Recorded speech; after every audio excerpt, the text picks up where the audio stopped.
Hi,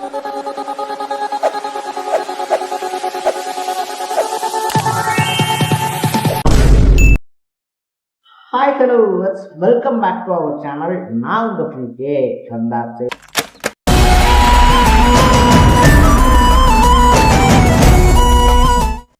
so கடந்த ஒரு வருஷமாவே வந்துட்டு பார்த்தோம் அப்படின்னா பாஜக அதி தீவிரமா இயங்காதவரை மட்டும் இல்லாம எந்த ஒரு விஷயம் வந்தாலும் வந்துட்டு பார்த்தோம்னா அதுல கொஞ்சம் தள்ளியே நின்றுந்தாரு அண்ணாமலை அப்படின்னு சொல்லலாம்.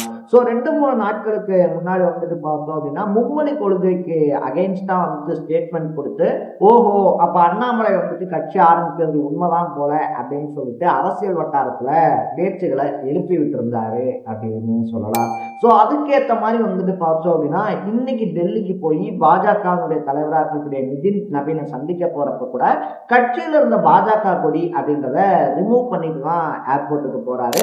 ஏர்போர்ட்ல வந்துட்டு நீங்க இப்படி கட்சி ஆரம்பிக்க போறீங்கன்னு வந்துட்டு சொல்றாங்களே, இதை பத்தி என்ன சொல்றீங்க அப்படின்னு சொல்லி கேட்கும்போது 2 நாட்கள்ல என்னன்றத சொல்றேன் அப்படின்னு சொல்லிட்டு பேசி முடிச்சுட்டு ஃபிளைட் ஏறுறாரு அண்ணாமலை. ஸோ அங்க இருந்து வந்துட்டு பார்த்தோம் அப்படின்னா 2 கேள்விகள் எழும்புது அப்படின்னு சொல்லலாம். ஒண்ணு வந்துட்டு பார்த்தோம் அப்படின்னா நான் எதிர்பார்க்கக்கூடிய பதவியும் பவரும் கொடுத்தா பாஜகவிலேயே தொடர்ந்து வந்துட்டு பயணிப்பேன் அப்படின்ற ஒரு முடிவு. அப்படி இல்லை அப்படின்னா இனிமேல் இது வந்துட்டு சுத்தப்பட்டு வராது, நீங்க வந்துட்டு தரக்கூடிய பதவி அதிகாரம்லாம் எனக்கு தேவை கிடையாது, நானே என்னுடைய தனிப்பாதையை உருவாக்கிக்கிறேன் அப்படின்னு சொல்லிட்டு கட்சி தொடங்க போறாரா அப்படின்ற 2வது வழி. 3வது தமிழ்நாட்டில் எப்படியும் தனிச்சு பாஜக அப்படின்ற பிம்பத்தோட களமிறங்க முடியாது அப்படின்றதுனால அண்ணாமலையை தனி பவர் சென்டரா உருவாக்கி அவர் மூலியமா பாஜக தமிழ்நாட்டில் காலூன முயற்சிக்குதா அப்படின்னு சொல்லிட்டு 3 கோணங்கள்ல கேள்வி விடுது அப்படின்னு சொல்லலாம்.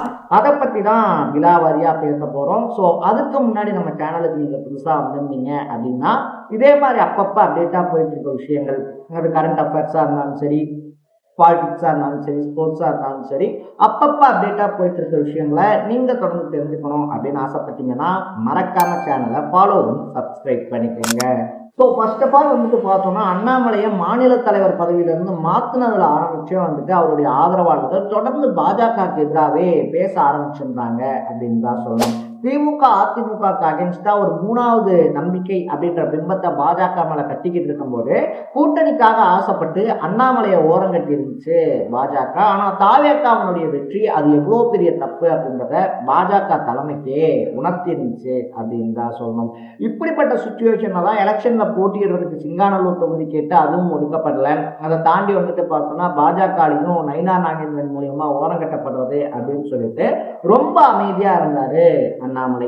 இப்படிப்பட்ட சுச்சுவேஷன்ல தான் அண்ணாமலையே புது கட்சியை தொடங்க போறாரு அப்படிங்கிற ஸ்டேட்மெண்ட்டும் வட்டமிட ஆரம்பிச்சிருந்துச்சு அப்படின்னு தான் சொன்னோம். அதுக்கேற்ற சோர்சஸும் அப்பப்ப வெளிவந்த வந்தனே தான் இருந்துச்சு. இப்படிப்பட்ட சுச்சுவேஷன்ல தான் வந்துட்டு நேத்து நிதின் நவீனை சந்திக்க புறப்பட்டிருக்காரு அண்ணாமலை. ஸோ இங்கதான் ஃபர்ஸ்ட் கேள்வி அப்படின்றது ஆரம்பிக்குது. அப்ப அண்ணாமலை வந்துட்டு இன்னும் பாஜக இருந்து விலகலையா? பாஜக அவர் எதிர்பார்க்கக்கூடிய பவரும் அவர் எதிர்பார்க்கக்கூடிய பதவியும் கொடுத்தா பாஜகலையே தொடர போறேன் அப்படின்றதுதான் இந்த பயணத்துல இருந்து புரிஞ்சுக்க வேண்டிய ஒரு விஷயமா இருக்கு. ஏன்னா வந்துட்டு கட்சி பிடிக்கல, கட்சியிலேருந்து ஓரம் கட்டப்படுற அந்த தலைமை வந்துட்டு பிடிக்கல அப்படின்னா நான் தனி கட்சி தொடங்குறேன் அப்படின்னு சொல்லிட்டு அண்ணாமலை இங்க இருந்தே ஸ்டேட்மெண்ட் விடாம பாஜகவினுடைய தேசிய தலைவரை போய் சந்திக்க வேண்டிய தேவை என்ன, அவசியம் என்ன அப்படின்ற கேள்வி எழும்புது. இன்னொரு பக்கம் வந்துட்டு அங்கேயும் பேச்சுவார்த்தைகள் போய்கிட்டு இருக்கு. அவங்க சொல்லக்கூடிய அசைன்மெண்ட் இருக்கு இல்லையா? ஸோ அண்ணாமலையை முன்னிலைப்படுத்தி முத்துராமலிங்க தேவர் மாதிரியான ஐடியாலஜியை முன்னிலைப்படுத்தி அண்ணாமலையை ஒரு புது கட்சி தொடங்க வச்சு விஜய்க்கு எதிராக வந்துட்டு ஒரு மாற்று சக்தியா நிறுத்துறதுக்கான வேலைகள் அப்படின்றது டெல்லியில போய்கிட்டு இருக்கு அப்படின்னு சொல்றாங்க. ஸோ அதை பத்தி எல்லாம் டீட்டெயிலா பேசிட்டு வந்துட்டு இங்க என்ன பண்ணணும், என்னுடைய அசைன்மெண்ட் என்ன, நான் கட்சிக்காக பண்ண வேண்டிய வேலை என்ன அப்படின்றத ஆலோசிக்கிறதுக்காக போறாரா அண்ணாமலை அப்படின்ற கொஸ்டினும் எழுந்திருக்கு. தலைமை பிடிக்கலன்னா அந்த இடத்துலயே சொல்லிட்டு தமிழ்நாட்டில இருந்தே கட்சி ஆரம்பிச்சிருந்தாருன்னா அவருக்கான ஆதரவு அலை அப்படின்றது இன்னும் ஒரு படி மேல இருந்திருக்கும் அப்படின்றதுதான் என்னுடைய பர்சனல் பாயிண்ட் ஆஃப் வியூ. கட்சி ஆரம்பிக்கிறீங்களான்னு கேட்டப்ப கூட 2 நாள்ல சொல்றேன் அப்படின்னு சொல்லி அவர் கேட்டிருக்கக்கூடிய காலக்கெடு அப்படின்றது. அப்ப அந்த 2 நாட்களுக்குள்ள அண்ணாமலை எதிர்பார்க்கக்கூடிய விஷயம் என்ன அப்படின்ற ஒரு சந்தேகத்தையும் கிளப்பியிருக்கு அப்படின்னு சொல்லலாம். இதை தாண்டி பார்த்தோம் அப்படின்னா இன்னும் ஒரு சிலர் சொல்லும் போது, ஆல்ரெடி ரஜினி புதுசா கட்சி ஆரம்பிக்கும் போது நான் கட்சி ஆரம்பிச்சாலும் முதலமைச்சரா இருக்க மாட்டேன் அப்படின்ற ஒரு ஸ்டேட்மெண்ட்டை கொடுத்த டைம்ல தான் அண்ணாமலையும் தமிழ்நாட்டுக்குள்ள என்ட்ரி ஆயிருந்தாரு. ஸோ அண்ணாமலையை தான் ரஜினி முதலமைச்சர் ஆக்க போறாரு அப்படின்னு சொல்லிட்டு அப்பயே பரபரப்பா பேசப்பட்டிருந்துச்சு அப்படின்னு சொல்லலாம்.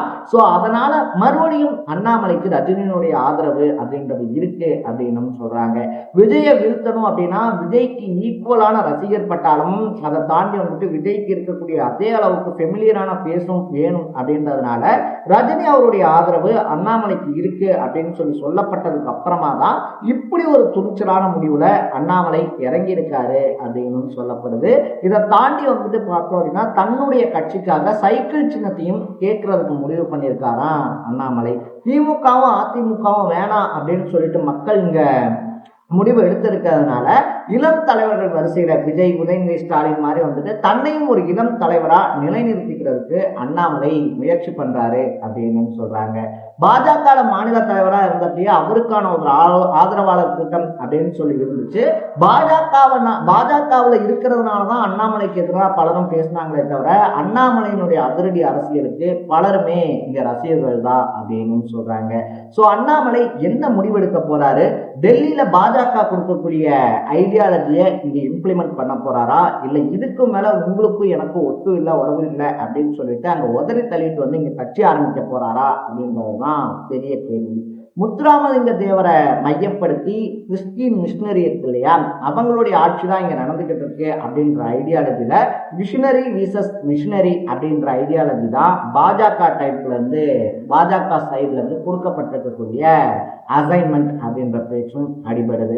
எது எப்படியோ அண்ணாமலை என்ன பண்ண போறாரு அப்படின்றத நம்ம வெயிட் பண்ணி தான் பார்க்கணும். ஸோ இந்த சுச்சுவேஷன்ல நீங்க என்ன நினைக்கிறீங்க? அண்ணாமலை தொடர்ந்து பாஜகலையே இயங்கணுமா, இல்லை இனி பாஜக வேணாம் அப்படின்னு சொல்லிட்டு வர்றது வரட்டும் பார்த்துக்கலாம் அப்படின்னு சொல்லி ஒரு தைரியமான முடிவெடுத்து புது கட்சியை தொடங்கி தனக்குன்னு சொல்லி ஒரு அடையாளத்தை உருவாக்கணும்னு நினைக்கிறீங்களா அப்படின்றத கமெண்ட் பண்ணிட்டு மறக்காம சேனலை ஃபாலோ பண்ணி சப்ஸ்கிரைப் பண்ணிக்கோங்க. நாளைக்கு இதே மாதிரி இன்னொரு இன்ட்ரெஸ்டிங்கான வீடியோவோட சந்திக்கலாம். Bye by.